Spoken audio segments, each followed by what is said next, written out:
25 November দুপুরে নারায়ণগঞ্জ জেলা প্রশাসকের সম্মেলন কক্ষে জেলা প্রশাসনের আয়োজনে 14 ডিসেম্বর শহীদ বুদ্ধিজীবী দিবস ও 16 ডিসেম্বর মহান বিজয় দিবস 2025 উদযাপন উপলক্ষে প্রস্তুতিমূলক সভা অনুষ্ঠিত হয়। সভাপতিত্ব করেন নবাগত জেলা প্রশাসক মোহাম্মদ রায়হান কবির। উপস্থিত ছিলেন প্রশাসনের ঊর্ধ্বতন কর্মকর্তাগণ এবং রাজনৈতিক ও সামাজিক নেতৃবৃন্দ।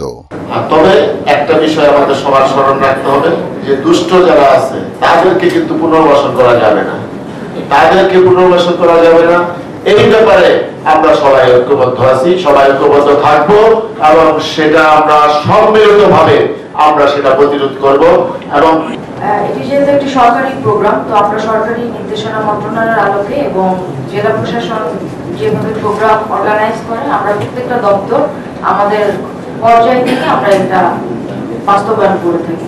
প্রতি বছরের ন্যায় এই বছরও আনসার ভিডিপি নারায়ণগঞ্জের পক্ষ থেকে সর্বোচ্চ সহযোগিতা থাকবে বিভিন্ন প্রোগ্রামগুলো বাস্তবায়ন করতে।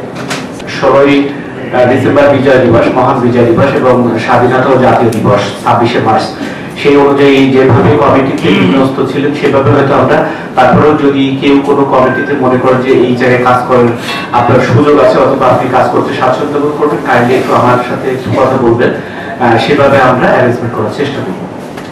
এই যাবৎ করে কোনো জাতীয় দিবস কোনো কিছুতে কোনো দুর্ঘটনা, কোনো রকম অপ্রীতিকর ঘটনা ঘটেনি, যেটা একটা সুন্দর টিমওয়ার্কের মাধ্যমে এবং জেলা পুলিশের সহযোগিতার মাধ্যমে সম্পন্ন হয়েছে। তো আমরা আশা করি এবারেও খুব ভালোভাবে সম্পন্ন হবে। সবাই ভালো থাকবেন। Thank you.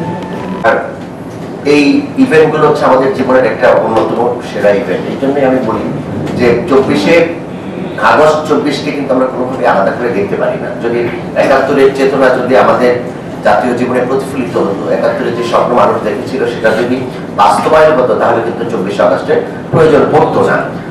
24শে আগস্ট একটা অপরিহার্য হয়ে গিয়েছিল, যেহেতু 71-এর মানুষের যে চিন্তা ধারণা, মুক্তির যে চেতনা, সেটা প্রতিফলিত হয়নি। সো এখানে 71-কে আমি ব্যক্তিগতভাবে মনে করি যে 71 আর 24 একই মুদ্রার পিঠোপিঠ, ওইটা বাস্তবায়ন হয়নি দেখি দ্বিতীয় পর্যায়ে যেটাতে ছাত্র সমাজ অগ্রণী ভূমিকা রেখেছে, আমাদের অগাস্টের পুনর্জন্ম হয়েছে, সেখানে 71-এর বাস্তবায়নের জন্য কি আমরা সঠিকভাবে আসছি কিনা সেটাই হচ্ছে দেখার বিষয়। আরেকটি অগাস্ট, আরেকটি বিজয়, আরেকটি সংগ্রাম, ক্লান্ত হয়ে যাবে জানি। আমাদের উচিত যে স্পিরিট নিয়ে এই কাজগুলো হয়েছে এটা যেন ধরে রেখে আমরা দেশকে এগিয়ে নিয়ে যাই। দেশপ্রেমের বলে বলিয়ান হয়ে আমরা যেন দেশটাকে ভালোবেসে সবাই মিলে একসাথে কাজ করি, তাহলে সবগুলো প্রোগ্রাম সুন্দর হবে। আমরা যারা অপরাধীকে ছাড় দিতে চাই না, আমরা যে অপরাধী সবাই নিয়ে তাকে যেন অপরাধী হিসেবে ট্রিট করি, এটা আমাদের কাছে আমাদের অনুরোধ থাকবে। আমরা যখন আইন অনুসরণ করে যাবো তখন আপনাদের সহযোগিতা আমাদের লাগবে। তো আমরা সব কুশলী ছোট বড় সব ধরনের ইস্যুতে একজনই কাজ করতে চাই।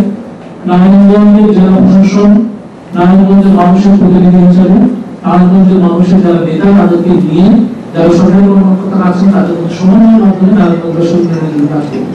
এটা আমরা সর্বদা এই কাজটাই করতে চাই এবং এখানে কোনো কিছু নাই। আমরা কি করবো না করবো সব আপনাদের সামনে করবো এবং আপনারা আমাদেরকে সময় সময় পরামর্শ দিবেন, সহযোগিতা করবেন।